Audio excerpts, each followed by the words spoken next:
온 가족이 주님과 만나는 가정 예배.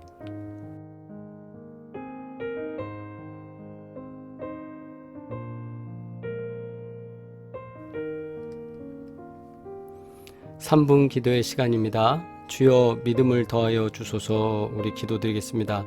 주님, 저에게 믿음을 더해 주십시오. 연약하지 않게 하여 주시고 강하고 담대할 수 있는 믿음을 허락해 주셔서 하나님께서 주신 약속들을 믿으며 살아갈 수 있도록 우리 가운데 확실한 믿음을 더하여 주옵소서. 우리 기도드리겠습니다.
믿는 자들에게는 이런 표적이 따르리니 곧 그들이 내 이름으로 귀신을 쫓아내며 새 방언을 말하며 뱀을 집어 올리며 무슨 독을 마실지라도 해를 받지 아니하며 병든 사람에게 손을 얹은즉 나으리라 하시더라. 아멘. 공동기도 드리겠습니다. 믿는 자들에게 힘과 위로를 내려주시는 하나님, 믿음을 통해 기도하게 하시니 감사합니다. 사랑하는 교회를 기억하시고 주님께서 도우시고 안전하게 보호하시어 코로나로부터 또 악한 인간의 욕심으로부터 보호하여 주시옵소서. 주의 승리를 믿으며 예수 그리스도의 이름으로 기도합니다. 아멘. 온 가족이 주님과 만나는 가정 예배, 주만 예배의 시간입니다. 오늘도 주님께 함께 예배 드릴 때에 가정마다 그리고 모든 식구들 기도 제목 속에 하나님께서 역사하시고 도우시기를 간절히 소원합니다. 찬송가 445장 함께 찬양 드리겠습니다.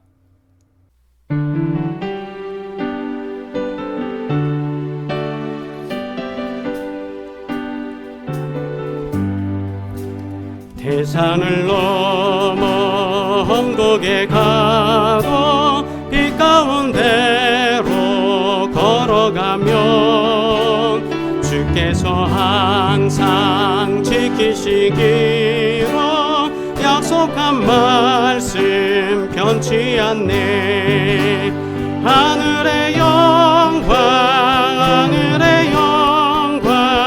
나의 맘속에 차고도 넘쳐 할렐루야를 힘차게 불러 영원히 주를 찬양하리.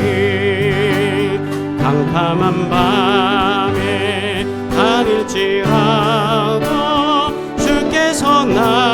나의 길 되시고 나에게 밝은 빛이 되시니 길 잃어버릴 염려 없네.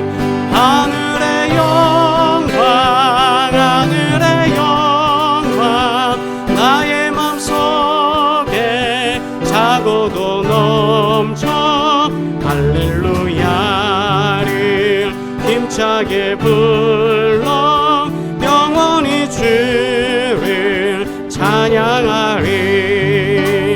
광명한 그빛 마음에 받아 찬란한 천국 바라보고 할렐루야를 힘차게 불러 날마다 빛에 걸어가리. 하늘의 영광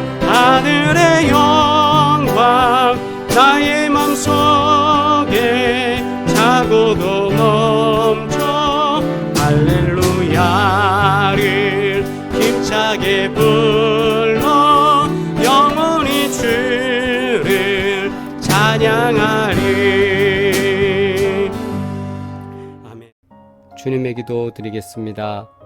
하늘에 계신 우리 아버지여, 이름이 거룩히 여김을 받으시오며 나라가 임하시오며 뜻이 하늘에서 이루어진 것 같이 땅에서도 이루어지이다. 오늘 우리에게 일용할 양식을 주시옵고 우리가 우리에게 죄 지은 자를 사하여 준 것 같이 우리 죄를 사하여 주시옵고 우리를 시험에 들게 하지 마시옵고 다만 악에서 구하시옵소서. 나라와 권세와 영광이 아버지께 영원히 있사옵나이다. 아멘. 성경 봉독입니다. 마태복음 17장 14절로 20절 말씀 함께 합독하시겠습니다. 그들이 무리에게 이르매 한 사람이 예수께 와서 꿇어 엎드려 이르되 주여 내 아들을 불쌍히 여기소서. 그가 간질로 심히 고생하여 자주 불에도 넘어지며 물에도 넘어지는지라. 내가 주의 제자들에게 데리고 왔으나 능히 고치지 못하더이다. 예수께서 대답하여 이르시되 믿음이 없고 패역한 세대여, 내가 얼마나 너희와 함께 있으며 얼마나 너희에게 참으리요. 그를 이리로 데려오라 하시니라. 이에 예수께서 꾸짖으시니 귀신이 나가고 아이가 그때부터 나으니라. 이때에 제자들이 조용히 예수께 나와 이르되 우리는 어찌하여 쫓아내지 못하였나이까. 이르시되 너희 믿음이 작은 까닭이니라. 진실로 너희에게 이르노니 만일 너희에게 믿음이 겨자씨 한 알만큼만 있어도 이 산을 명하여 여기서 저기로 옮겨지라 하면 옮겨질 것이요 또 너희가 못할 것이 없으리라. 아멘. 봉독한 말씀을 통하여 믿음의 능력이라는 제목으로 함께 은혜 나누도록 하겠습니다. 한 사람이 예수님께 간질로 고생하는 자기의 아들을 데리고 와서 고쳐주기를 청했습니다. 자녀가 아픈 것만큼 부모에게 힘든 일은 없을 것입니다. 간질 걸린 아들, 갑작스럽게 발작을 하고 또 쓰러지고 정상적 활동하기엔 많이 힘든 순간순간 언제 발작이 일어날지 몰라서 불안한 시간을 보내야 했던 그 아들, 그리고 주변에서 그 아들을 보호해야 했던 부모 입장에서는 예수님이 오신다는 소식에 무척 반가웠고 또 그의 제자에게 아들 데리고 가서 치유해달라고 고쳐달라고 할 수 있는 기회가 생겼다는 것은 이 사람에게는 큰 기쁜 소식이었습니다. 그런데 문제는 앞서 제자들에게 이 아들을 데리고 갔습니다. 그러나 그들은 고치지 못했다고 합니다. 그래서 예수님 말씀하시죠. 믿음이 없고 패역한 세대여 라며 제자들을 오히려 책망했습니다. 그리고 그 아들을 긍휼히 여겨 고쳐주셨습니다. 예수님의 말씀에는 능력이 있었지만 제자들의 말에는 능력이 없었습니다. 우린 이렇게 생각할 수 있습니다. 이 스승이 능력 있고 제자가 능력 없는 건 당연한 것 아닌가?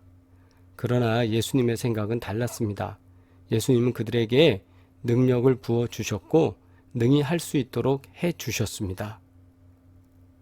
그런데 제자들은 못했다라는 것이죠. 나중에 예수님께서 승천하신 이후에 제자들이 성령의 능력을 받았을 때 그들은 설교할 때도 그리고 선포할 때 기사와 이적이 나타났다는 사실을 우리는 기억하고 있습니다. 그럼 그때는 되고 왜 이때는 안 됐을까요? 그것은 바로 예수님 말씀하신 대로 패역한 세대 앞에 붙었던 믿음이 없었던 것입니다. 신앙은, 믿음 생활은 현실에서 힘을 발휘해야 합니다. 우리가 살아가는 동안에 이곳에서 믿음의 역사들이 나타나야 한다는 말입니다. 우리가 믿고 있는가? 그러면 믿는 삶이 우리 가운데서 나타나야 합니다. 믿음에는 그래서 능력이 있어야 합니다. 우리도 경건의 모양은 있지만 경건의 능력이 부족할 때가 참 많습니다. 경건의 모양은 무엇입니까? 경건한 삶을 살아가는 겉모양입니다. 그러나 경건의 능력은 그 겉모양하고 동일하게 쫓아오는 것이 아니라는 사실. 믿음의 능력을 가지려면 말씀 속에서 나오는 예수님의 모습과 가르침에 우리는 주목해야 되는 줄 믿습니다. 보혜사 성령님은 지금도 우리가 주님의 말씀을 깨달아 능력 있는 믿음의 삶을 살도록 돕고 계십니다. 그렇다면 오늘 성경 본문에서 예수님께서 우리들에게 가르치고자 하시는 또 제자들에게 가르치셨던 핵심적 사항은 무엇일까요? 첫째, 14절로 16절 말씀에 의거하면 긍휼히 여기라는 말씀이었습니다.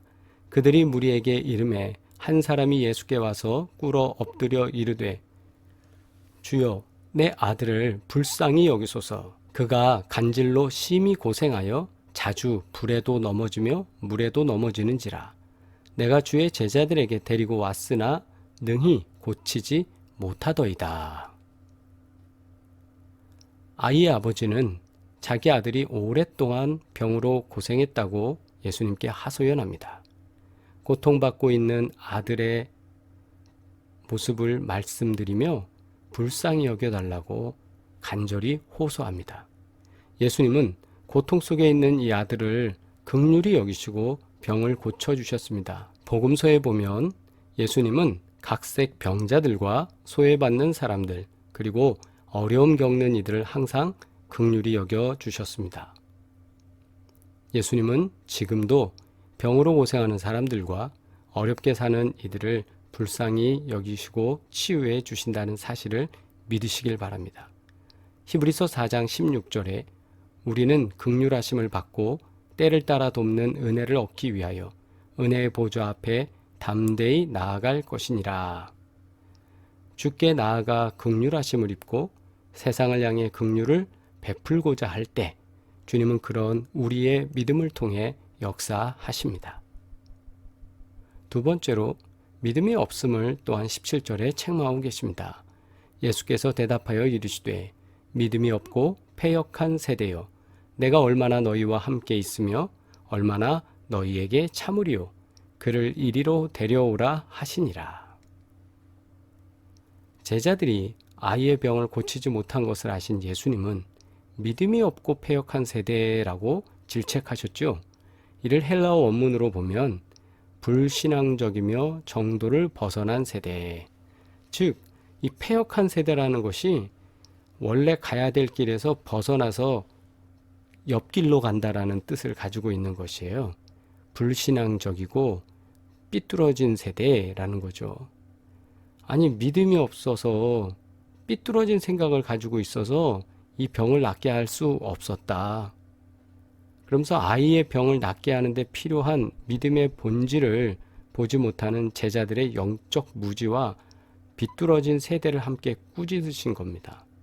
여기서는 단순히 제자들만 나무라려고 하시는 게 아니라 이 성경이 읽혀질 당시의 교회, 즉 우리들의 믿음을 향해서 이미 예수님 말씀하시는 거예요. 비뚤어졌다. 믿음에 약간 삐뚤어짐이 있다. 그 삐뚤어짐은 뭘까요? 가서 손을 흔들고 이렇게 하면서 뭐 나름대로 기름도 발라가면서 막 그렇게 모습을 보이지 않았을까요? 제자들은 아마 그렇게 했을 것입니다. 그렇게 하면 능력이 나타나는 줄 알고. 그러나 예수님께서 말씀하신 건 먼저부터 긍휼히 여기는 마음이었고 믿음이었거든요. 그래서 믿음이 없는 것을 책망하셨습니다. 오늘의 성도들도 진실한 믿음보다는 형식적이고 외식적인 믿음을 가질 때가 참 많습니다. 경계하면서도 조심한다 하면서도 우리가 그럴 때 좀 있죠. 예수님은 이런 믿음을 가진 성도들에게 믿음이 적은 세대여 라고 책망하십니다. 책망을 듣기 전에 나 자신의 믿음을 솔직히 돌아보아야 합니다. 현실에서 믿음의 능력을 펼치려면 그 원천을 자신에게 두는 것이 아니라 하나님께 두어야 합니다. 내 신앙의 믿음의 원천, 샘솟는 기원은 그것은 내가 가지고 있는 의지가 아니라 하나님께서 주시는 믿음이어야 한다라는 사실을 우린 기억해야 합니다. 그래서 세 번째로 20절 말씀에 이렇게 말씀하신 거죠. 이르시되 너희 믿음이 작은 까닭이니라. 진실로 너희에게 이르노니 만일 너희에게 믿음이 겨자씨 한 알만큼만 있어도 이 산을 명하여 여기서 저기로 옮겨지라 하면 옮겨질 것이요 또 너희가 못할 것이 없으리라. 아멘.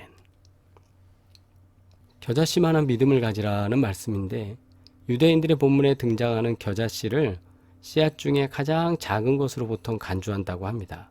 그래서 겨자씨는 겨자씨만하다 라고 할 때 아우 너무너무 쬐까네 이런 뜻이에요. 그런데 하지만요, 겨자씨는 성장하면 최대 4, 5m까지 자라고 나무의 줄기가 굉장히 단단하다고 합니다. 이러한 겨자나무 군락은 새들이 깃드는 쉼터가 되고 또 이것은 어마어마한 그늘을 만들 수 있는 훌륭한 나무로 자라난다고 합니다. 따라서 겨자씨 한 알만큼의 믿음은 믿음의 크고 작음을 말하는 것이 아니라 겨자씨가 가지고 있는 생명력을 가진 그 생명력을 가진 믿음을 의미한다라고 합니다. 또한 아울러서 이 생명력 있는 믿음은 또 뭐냐? 겨자씨가 자라나서 겨자나무를 본 경험이 있다면 이 씨앗이 자라나서 커다란 겨자나무가 될 것이라는 것을 내가 알고 있다면 지금 이 씨앗을 던져서 땅에 뿌릴 때에 심을 때에 나무가 될 거라는 믿음을 갖고 있는 거죠. 이것이 믿음입니다. 지금은 한 알의 씨앗이지만 이와 같은 믿음은 장차 어마어마하게 나타날 것이다라는 걸 보는 거예요. 겨자씨 하나를 심을 때 바로 옆에다 또 한 뼘 정도 띄고 또 하나의 씨앗을 심는다? 이런 말이 안 됩니다. 왜? 이게 자라나면 어마어마할 텐데 바로 옆에다 둔다? 넝쿨이나 만드는 그런 씨앗이라면 그렇게 할 수 있겠지만 그거 아닙니다. 제가 필리핀에서 망고나무를 심을 때요.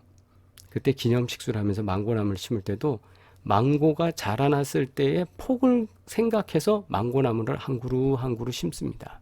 물론 한 번은 조금 자라난 다음에 옆으로 또 분갈이처럼 이렇게 땅을 옮겨서 심을 수도 있기 때문에 그 정도도 배려하지만 적어도 내가 여기서 키울 때까지 성장시킬 때까지를 계산해서 어느 정도 폭이 될 것이고 높이가 될 것이다를 계산하면서 나무를 심는 거거든요. 믿음은 바로 거기에 있습니다. 겨자씨 하나가 생명력 있는 것 오케이, 그것도 맞습니다. 그리고 저는 플러스해서 더 얘기하고 싶은 게 뭐냐면 겨자씨를 심었을 때 겨자씨가 울창하게 올라갈 것, 그리고 자라날 것, 그리고 폭넓게 커질 것을 이미 내 머릿속에 상상하고 있는 이것 자체가 믿음이다. 생명력 있는 믿음의 플러스, 바로 그것이 믿음이다. 그래서 세 번역으로 고린도전서 13장 12절 말씀, 전 이 말씀 굉장히 사랑합니다. 지금은 우리가 거울로 영상을 보듯이 희미하게 보지만은 이랬는데 이 말씀 뭐냐면 지금은 우리가 거울로 어떤 것을 보듯이 그냥 뿌옇게 보이는 거예요. 당시 거울이 지금처럼 깨끗하지 않으니까요. 뿌옇게 보이지만 뭔가 그 희미하게 보이지만 그때에는 얼굴과 얼굴을 마주하며 볼 것입니다. 주님을 맞이하는 그 천국에서는 그때는 얼굴과 얼굴, 페이스 투 페이스, 얼굴과 얼굴을 마주하면서 탁자에 앉은 것처럼 이렇게 가까이서 볼 수 있을 겁니다. 분명하게 볼 겁니다. 확실하게 볼 겁니다. 지금은 내가 부분밖에 알지 못하지만, 지금은 내가 믿음을 통해서 하나님의 뜻을 부분밖에 알지 못하지만, 그때는 하나님께서 나를 아신 것과 같이 내가 온전히 알게 될 것입니다. 하나님은 나를 분명히 아셨는데 그때는 내가 하나님이 나를 분명히 아신 것처럼 나도 분명히 하나님을 알 수 있도록 아주 선명하게 볼 것입니다. 뭐 때문에요? 믿음 때문에. 그러니까 지금 믿음은 내가 불안정하다는 걸 인정하는 거예요. 왜? 내가 천국을 소망하고 저 나무가 커질 것도 상상하고 하는 그것이 믿음인데 하나님의 일들이 이렇게 일어날 거다 믿는 건데 더 중요한 게 그때 가면 천국 갔을 때 하나님을 마주할 때는 더 분명 확실하게 볼 것이다. 이게 믿음이다. 겨자씨의 믿음이 바로 이런 것이다 라는 겁니다. 예수님은 마지막 때에 세상에서 믿음을 찾아볼 수 있겠느냐고 물으셨어요. 이 말씀은 작은 믿음이라 할지라도 생명력 있는 믿음을 소유하는 것이 중요하다는 걸 강조하는 겁니다. 생명력 없는 믿음, 내용 없는 빈 껍데기에 불과합니다. 예수님은 우리의 믿음이 크지 않더라도 현실적인 능력이 있는 믿음의 사람들이 되기를 원합니다. 조그만 씨앗이라도 괜찮아요. 이 씨앗이 자라나면 어마어마한 숲을 이룰 것을 기대하고 있는 것. 그것이 믿음이라는 거예요. 하나님께서 내게 하실 그 일, 그것을 믿는 것이 믿음이라는 겁니다. 하나님의 사람들은 예수님께 인정받는 믿음을 소유해야 합니다. 예수님은 자기 자신을 위한 믿음이 아니라 하나님 중심의 믿음을 소유하기를 원하십니다. 나약하고 형식적인 믿음이 아니라 생명력 있는 믿음을 가지기를 원하십니다.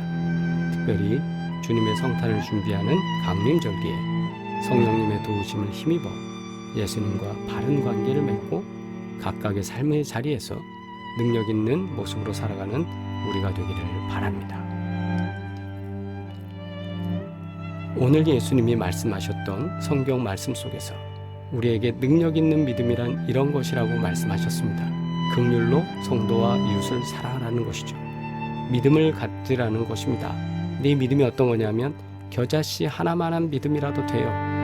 믿음은 겨자씨 하나를 볼 때 숲을 이룰 것을 보는 것이 믿음입니다. 아울러 겨자씨의 생명력을 깨닫고 기대하는 것이 또한 믿음입니다. 믿음의 능력으로 선포하며 살아가시길 바랍니다. 비록 우리 교회가, 우리의 가정이, 우리의 삶이 어려운 형편에 놓여 있다 할지라도 믿는 자들에게는 놀라운 일이 일어나는 줄 믿습니다. 끝까지 한 마음으로 승리하시기를 주의 이름으로 축원합니다. 내 믿음의 상태는 어떻습니까? 살아있는 믿음입니까? 생명력 있는 겨자씨만한 믿음. 그 믿음 하나가 우리 가정 가운데, 가문 가운데, 민족 가운데 풍성한 열매를 맺혀 나갈 수 있는 놀라운 나무로 커져 나갈 줄 믿습니다. 우리 함께 기도드리겠습니다. 존귀하신 아버지 하나님, 우리를 통하여 믿음의 능력을 보여주시니 감사합니다. 주님께서 주신 이 귀한 말씀 가슴에 새기며 제자들이 부족했던 것 아버지 우리가 다시 한번 깨닫고 그 모습이 내 모습 아니 되게 하여 주시고 주님께서 원하시는 모습이 내 모습이 되게 하시며 하나님 영광 위하여 살아갈 수 있도록 믿음의 능력을 더하여 주시옵소서. 이제는 우리를 구원하신 예수 그리스도의 은혜와 하나님 아버지의 끝없는 사랑과 성령의 교통하시고 인도하시며 복주시고 동행하시는 놀라운 증거들이 오늘 예배드리는 사랑하는 모든 식구들 가운데 믿음의 능력으로 새로워지기를 원하는 사랑하는 지체들 가운데 이제부터 영원토록 함께 하시기를 간절히 축원하옵나이다. 아멘. 우리 채팅으로 인사 나누시겠습니다. 복되고 복되시기를 바랍니다. 하나님께서 우리 교회에 복된 은혜를 더해 주셔서 코로나19 속에서도 안전하게 지키실 줄 믿습니다. 치유와 회복을 위한 기도 여러분 오늘도 빠지지 않고 기도하실 때 하나님께서 복되게 하실 줄 믿습니다. 또한 기업을 위하여 우리 기도합니다. 구보공영 헤어플래너 송파비오 공인중개사 홍참치 마사이워킹 이수점 윤선현 성도 하나님께서 복되게 하시고 역사하시는 귀한 은혜가 역사될 줄 믿습니다. 또한 아울러서 우리가 영상선교와 군선교회 아름다운 열매가 맺혀질 수 있도록 하나님께서 도우시기를 바랍니다. 우리 함께 다시 만나는 시간까지 또 다음 시간에 예배드릴 때까지 복되고 평안하시길 바랍니다. 사랑합니다.